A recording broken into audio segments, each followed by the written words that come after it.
What is the purpose of life? A rather ambiguous question sent artists, philosophers, sages in all directions. Question that is as old as time, beckons the poets to go and search for rhymes. For we at one point or another will play these parts. Of the sage, of the philosopher, of the poet, of the artist, in the service of others, or for the service of others. Sages enshrines emotions for the enlightened mind. Philosophers maintains emotions across all time.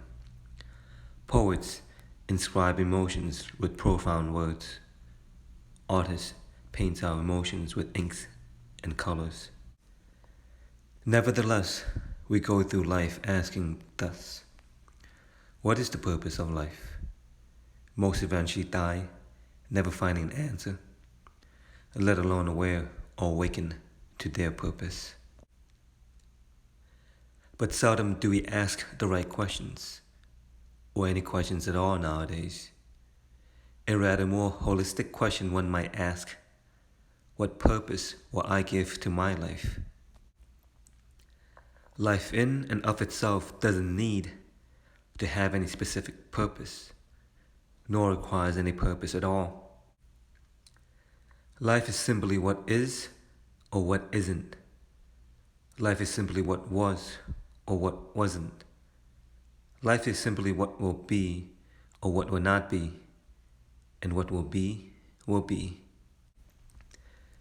If one really wants to measure the values or the purposes of life, then measure it by one's endeavors, one's continuing efforts towards that utopia. Whatever individual purposes we choose to give our life is ultimately what the purpose of life is. Is life to you for the purpose of material gains? Is life to you for the purpose of spiritual gains? Is life to you for the purpose of family? Is life to you for the purpose of love? Is life to you for the purpose of fill in the blank?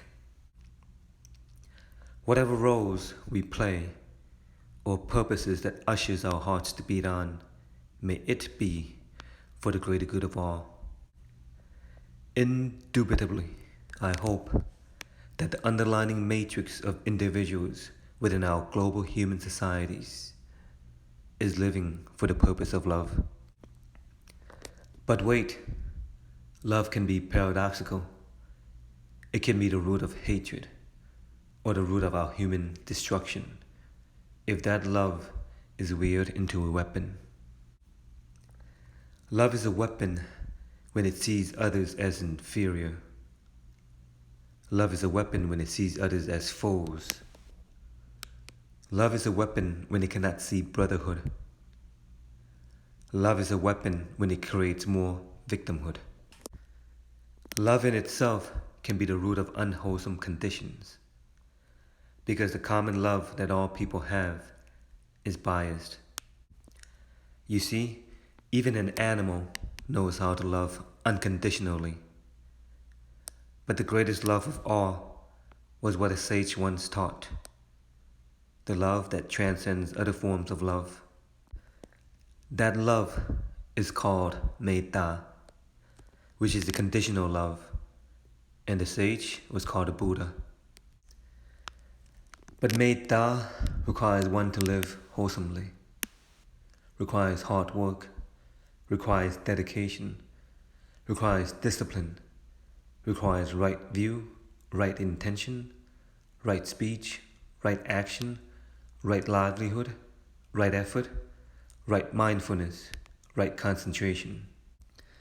Metta is what distinguishes a human from an animal. We know that we have developed metta when we see within a stranger the possibilities that they can be our sons or daughters, brothers or sisters, uncles or aunts, father or mother. which makes forgiveness a path easier to tread.